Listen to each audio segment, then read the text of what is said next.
Okay, now we're going to show how to insert the string into the neck and fish the edge of the string out of the peg hole, and then tie the string onto the peg. First thing we'll do is we take our string. I usually leave it attached to the coil, and with enough wound off to cover the length of the string that needed, and then put the string down into the hole in the neck for the appropriate string. And then once it hits the bottom of the neck, I like to push it in a little bit further so I can feel it kind of bunch on the bottom of the sitar, and that makes it easier to fish out. Then we're going to take our string hook and go into the neck. Usually I like to hold on to the top of the string so I can feel when I'm grabbing it, and then just simply pull the edge of the string out of the peg hole. Then we'll take our peg. It's already been sanded and chalked, and there's a hole, small hole in the middle of the peg. And we'll take the tip of the string into that hole, through, and come back around, and we're going to go back halfway around the peg and back in the same way that it went initially. So you have the string essentially wrapping around half of the peg. And then take out about 3/4 of an inch and bend it towards the tip of the peg. And then you can take the long part of the string and pull it tight so that there's no excess string there in your little loop. And then take the extra string, pull it back out the hole, and as you do that, point the string in, taking your finger and pointing the tip of the string into the sitar so that it's going forward towards the tip of the peg.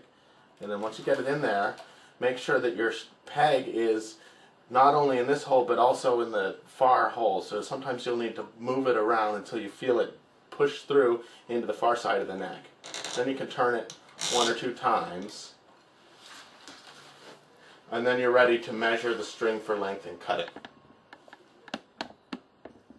So I'll usually go past the tailpiece about 5 inches and cut the string. And then we're going to tie it like we showed earlier in the video, the little fishing loop.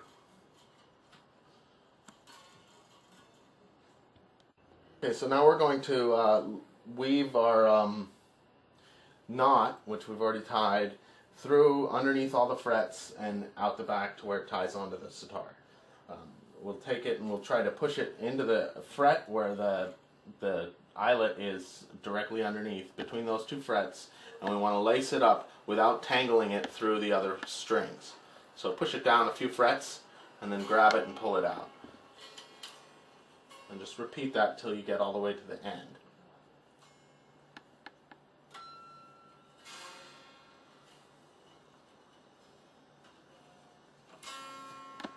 Now we're out past the frets, and we want to lace it underneath our main bridge and basically in line with the slot that the string is going to rest in. So through past the main bridge, and I'll usually pull it out between the strings. And now we're ready to tie it off to the end pin. Okay, now we're going to lace the loop over our end pin. This is sympathetic string, so they all tie onto this pin that sticks out. Sometimes it's brass, sometimes it's bone. This one's brass. And we'll take our loop and make sure that the tail from the little loop is facing in towards the instrument so that when you touch the back of the instrument you don't get poked by it. Simply hold it over that and then tighten the string with this peg. As the peg tightens up, you want to make sure that it flows in the path that it's supposed to go, so it's not crossing over other strings. Get it into its appropriate slot on the sympathetic bridge, and then tighten the string down.